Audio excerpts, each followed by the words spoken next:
Hello and good afternoon, everyone. This is Dr. Ken Muich from the Fibromyalgia Wellness Center. Today we're going to be talking about a very, very interesting subject again. And actually what it is those things that light your fibromyalgia fire.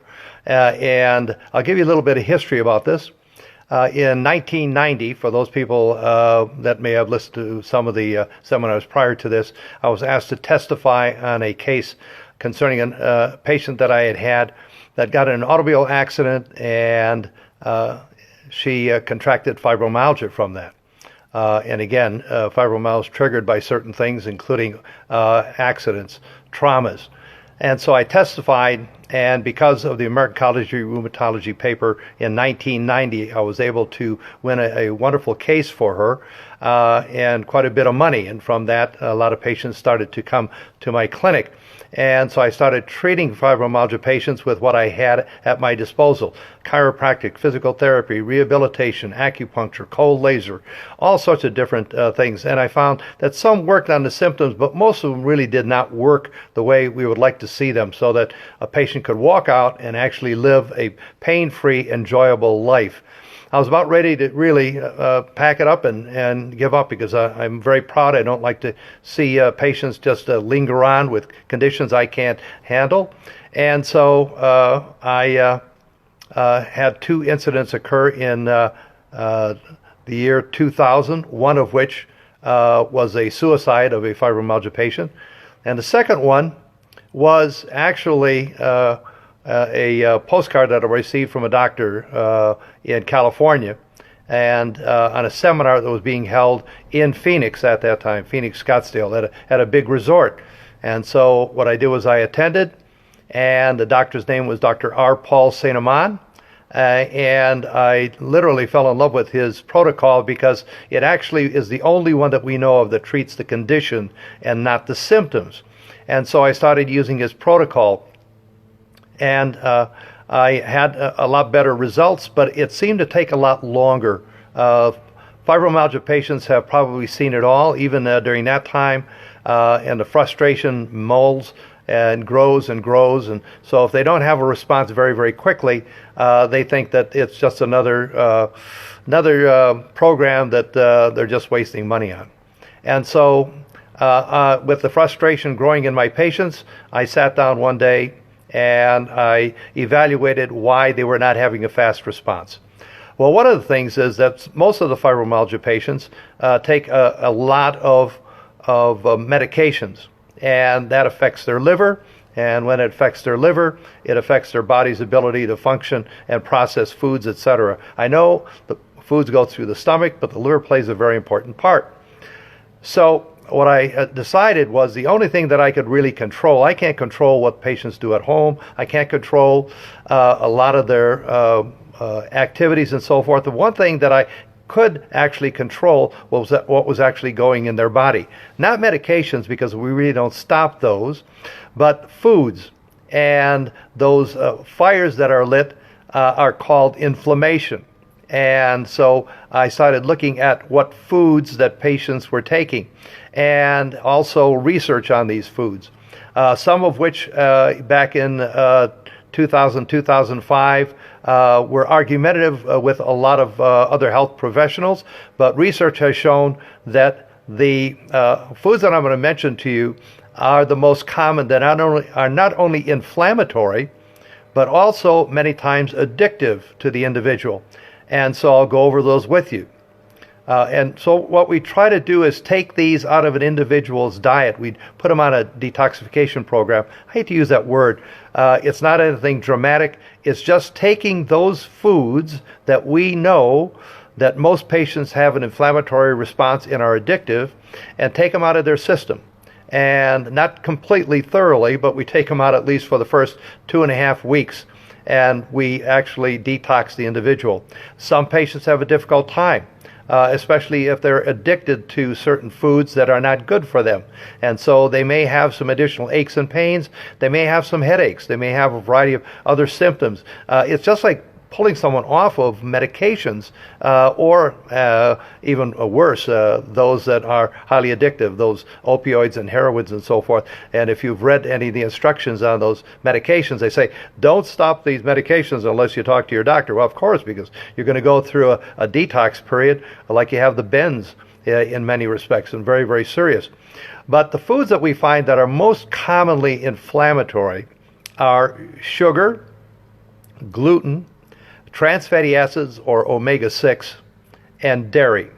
Now, sugar is initially, when I gave presentations, I would mention about sugar, and if there are other health professionals, MDs, DOs, and other, even chiropractors, they would question whether or not sugar was not only inflammatory, but also addictive. And research has shown that these are both. They can be both inflammatory and addictive. So we take these out of the patient's diet for this 2.5 week period.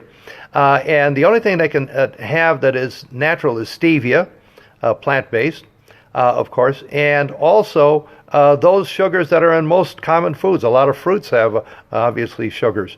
Now, there's different types of sugars.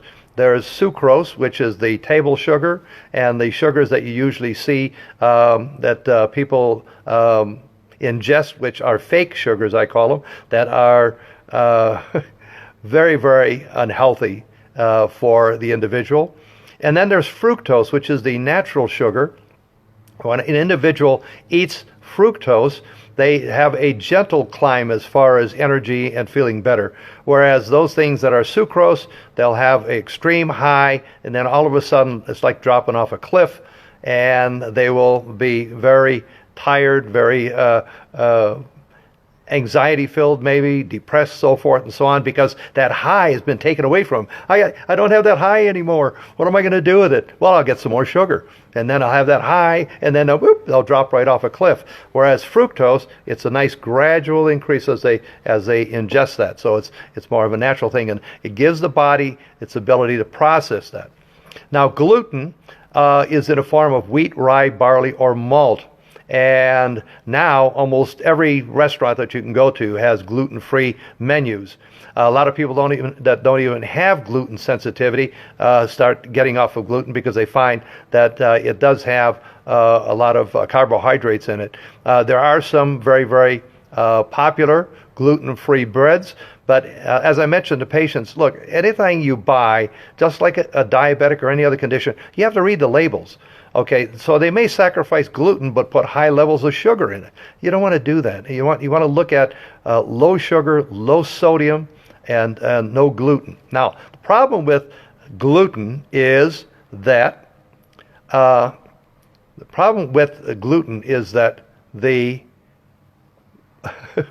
so something's just floating across my screen. Sorry about that. The problem with gluten is that the government has decided that there's nothing 100% pure. So that gluten may very well actually have a little bit of gluten in it, or gluten-free products may very well have some gluten in the product. And so again, the amount of these gluten-free products that you ingest, you should take that in consideration, especially have high sensitivity. My daughter, well, all three of my daughters are actually daughters that are very, very special, but one actually was gluten sensitive. But why listen to Dad? And so she didn't. She was very frustrated, and so what actually happened was that she actually passed out, hit her head while she was in the emergency room. The doctor actually said, "Hey, you know what? I think you have gluten sensitivity." And she almost broke down and said, "I can't believe it. My dad said that. What am I going to do? I can't eat anything." He says, "He'll take care of it." So sure enough, when she got out of the hospital, very simple. I took her to a number of supermarkets, and I showed her actually what she could actually ingest, what she could actually take in. And a lot of foods are good. It's just read the labels and make sure you take care of yourself as far as that's concerned. Addictiveness of gluten is oftentimes just as bad as an inflammatory response. Most of the inflammation is intestinal, and so that can be a real problem as far as, especially if you have Crohn's or irritable bowel or any other stomach sensitivities. The third item is trans fatty acids. Now, a lot of people say, oh, geez, what is trans fatty acid? Oh, my goodness. Well, it's omega-6. Omega-6 differs from omega-3, which is fish oil. Omega-6 actually, this is research again, stimulates in your brain chemicals that produce arachidonic acid that produces prostaglandins, which is your primary source of inflammation and pain in the body. And so consequently, any chance you get to reduce your trans fatty acids is very important. Hi, Shelley. How are you? My body reacted to sugar this weekend. Yeah, that's the problem. You know, you just have to stay off it. And then I'll explain to you what we do after the detox period in just a moment. Now, trans fatty acids, the best way to understand trans fatty acids is anything that is in a box that has a shelf life, okay? And red meats and pork. Originally, during the dinosaur periods, all animals had high levels of omega-3. But because of domestication and what we feed individuals, we have a lacking of omega-3 in animals and an increase in omega-6. So again, it's something that's very, very, very inflammatory for many people. Not for all. All of these products I'm talking about are not inflammatory to everyone. You have to test these. The first thing you do, like I say, is take them out of your body. And then you find what kind of reaction that you have. We'll go into this a little bit more in detail. Anyway, trans fatty acids produce inflammation. That's 100% true. And so the more you reduce these out of your diet, that's those sugars, cakes and cookies cakes and cookies and all those box goods that are on shelves. That's what allows them to be on a shelf for an extended period of time, so that you actually they'll stay on there for extended periods so that they don't get rancid or bad. Question. Let's see. Dorothy Bruce, do you eat these foods? Well, there's an interaction between individuals going on. The key is, again, sugar, gluten, trans fatty acids are not only inflammatory but can be addictive. The fourth one is dairy. Oh boy. Now dairy is, it's interesting. Do you know, we're the only animal in the world that's dependent upon another animal's milk. That doesn't make any sense, does it? You don't see cows sucking on horses and so forth and so on as far as for nutrition. So the breast milk from the mother is an extremely important aspect. Sugar, sure, it has a lot of different positive aspects in it as far as youngsters are concerned. But really, check what's in the milk, how it's processed, homogenized, and what other things have been used in the animals. Have they been injected with various things to keep them healthy? Because that transmits right into the milk. If you transmit that into the milk, it's going to go right into the child or into anybody that drinks it. And it does affect your immune system. So sugar, gluten, trans fatty acids, and dairy, we remove these from the patient for about 2.5 weeks. And we put them on a detox program. After 2.5 weeks, then we start adding one food every 72 hours. Why? From mouth to evacuation, it takes about 65 hours. And so consequently, we want to find out not only what the problem is going in, but also how and if it's coming out, if you're having a problem with constipation or diarrhea. Somebody asked, Shelley asked, I got a rash around my eyes, not such a good look for me. And these reactions all depend upon, physical reactions that people have, all depend upon how serious your addiction is and how it's ingrained into your body and your person. So if you have serious addictive qualities and inflammation, it may last a little bit longer. But most of the time, these reactions of the body, when you're removing these things, not only once you get past that, you'll be feeling a lot better. Everybody that goes through it says, well, I can't believe how much better I feel now after I started eating this certain food. Now, as an aside, I have something to say. I always have something to say. Not all foods are addictive. However, a good example I always use are onions. Onions, for a lot of people, eating them raw causes a reaction. I had a doctor friend, if he ate raw onions, I swear, his lips would bulge up and his eyes and everything else, and he just got really sick. However, he could eat fried or cooked onions. So a lot of it has to do also with your knowledge of how you are actually responding to certain foods. Now, I'm not suggesting you take all foods out of your diet. You have to eat. But natural vegetables and fruit and chicken, fish, shellfish. Hey, listen, fish, if it's farmed, stay away from it. They're feeding it products that actually reduce the omega-3. I know there's a more expense in fish that are wild caught, but they are a lot better for you rather than having farmed fish. You're just kind of getting empty calories. But that's the most important thing, is that understand what you're eating and how it's affecting you. So you add one food every 72 hours. And we actually have a diary that you keep what happens after a certain period of time. 15 minutes. Most people have a reaction within 15 minutes. Hey, think about it. Thanksgiving. After a big meal, you eat all this food. What happens? Usually the guys end up sitting on a couch and falling asleep or breaking into a sweat or having stomach problems. That's how fast many times these foods actually react with you as far as the physical reaction is concerned. We also have write down what happens after 1 hour and then again after the 72 hours. Now, from mouth to evacuation is 60 to 65 hours, but we always say, listen, 3 days, 72 hours, rather than worrying about, let's say, 65 hours, that would be 2 o'clock in the morning. Don't worry about it. 3 days, and then you can add another food to find out what kind of reaction that you have. And also keep in mind, that you have to control what you're eating.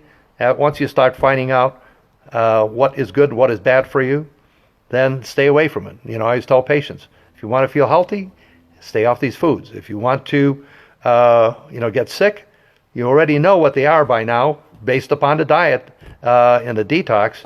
You're going to get sick. So many patients say they're on this detox, and then they come back from a party and say, oh, geez, I can't believe how sick I got because I ate this or that. I can't believe, my body reacted like that. So I've got some questions. Do you eat these foods? Well, actually, I try to be as conscientious with my foods as I can, just like with the patients. I don't have fibromyalgia, so I can only imagine what people are going through. So I do cheat. Every once in a while I will have red meat, and every once in a while I'll have some gluten products. But because one of the daughters that is gluten sensitive, we've really moved into more of a gluten sensitive type of a dietary work, and this has been for years. So yeah, I try to be healthier than my patients. That's what I try to say. Let's see. Do fermented vegetables help or hinder? I don't know. I'll be honest with you. I'll have to look that up, and maybe I'm sure I'll give you an answer next time. I don't see why fermented vegetables would be a hinder. Here's the thing. There's so many foods out there. I always tell patients, look, one of the foods on their food list that they can eat is asparagus. If you know you can't eat asparagus, then don't eat it. I mean, you should know by now some of the foods that you can and cannot eat. If you can't eat fermented vegetables without any reaction, that's great. Then continue with that. I see no reason why, but I'll double check that just to make sure that it's healthy for everyone. I was just going to mention that it's not really a diet that we're putting you on. It's a cleansing. It's a cleansing to get rid of so much garbage in your system. Once you do that, your liver will process things so much readily and so much easier. The patients that come in have such a wonderful reaction once they start feeling better. And they start feeling better often within this 2-week period. That's why we put this detox on as a primary, so that patients can have a faster response with their protocol. Once they go through this 2.5, 3 week period, it's going to be 2 to 2.5 weeks, then they go into Dr. Saint Amand's protocol with the guafenicin and so forth, it works so much smoother. You don't have that blockage. You don't have that inflammation that it has to bust through and work through. So a lot of patients, just by taking things out of their diet that have fibromyalgia or any condition, really start feeling better. It's a faster response, faster process. And when patients start feeling better, they start really believing in the program, in the protocol. And that's what we're looking for, to get rid of as much as we can that is restricting their body's ability to heal. If you constantly are putting gasoline on the fire, you're lighting the fire, so to speak, whether it be fibromyalgia or any condition, you're not going to get better. It's one step forward, two steps back. And so you must be able to take things in hand. This is one time where you really and truly have to handle things, this aspect, by yourself. But of course, we're always there for you for any questions you may have. So I do hope you picked up some worthy information here. We are having our fibromyalgia seminar April 21st and 22nd at the Franciscan Renewal in Scottsdale on 5802 East Lincoln Drive. It's going to be a day and a half affair. It'll be certified educational units for health professionals, MDs, DOs, DCs, physical therapists, naturopaths, so forth and so on. Anybody might be interested in learning about the protocol so they can help you people out there that I cannot see because you're in Oregon or you're in New Jersey or you're in Florida or Texas or whatever, because I get phone calls from all over. That's why I'm doing this, to help educate physicians so that when they go into, patients go into that area, they'll have someone that actually knows the protocol that is so successful. Because again, as I say, it's the only one that we know really treats the condition so that reduces the symptoms and you start feeling better. I want to thank you again for everybody that joined in. Tell your family and friends. I'm going to try to make it every Monday at 12:30 as close as I can. I'm actually learning a little bit about how to do this live video. Very excited and happy. And I can't thank everybody that's helped me, especially Shelley Marie, that has worked with me diligently to help understand the ways of live video and so many other things. So everybody out there, have a wonderful President's Day. And I do hope you had a very enjoyable Valentine's Day. And wherever you might be, feel free to contact us. It's the Fibro Wellness Center. That's our website. And this is Dr. Ken Muich, Scottsdale, Arizona. I want to thank you very much. Have a great day, great week. I'll see you next week. Oh, what's the topic? Oh, almost forgot. The topic next week are fibromyalgia triggers. What actually triggers fibromyalgia? I'll bet you'll be able to actually get some great information off of this. So tell your family, friends, even physicians about this so that we can educate them so that it can help you. Thank you. Have a great day now.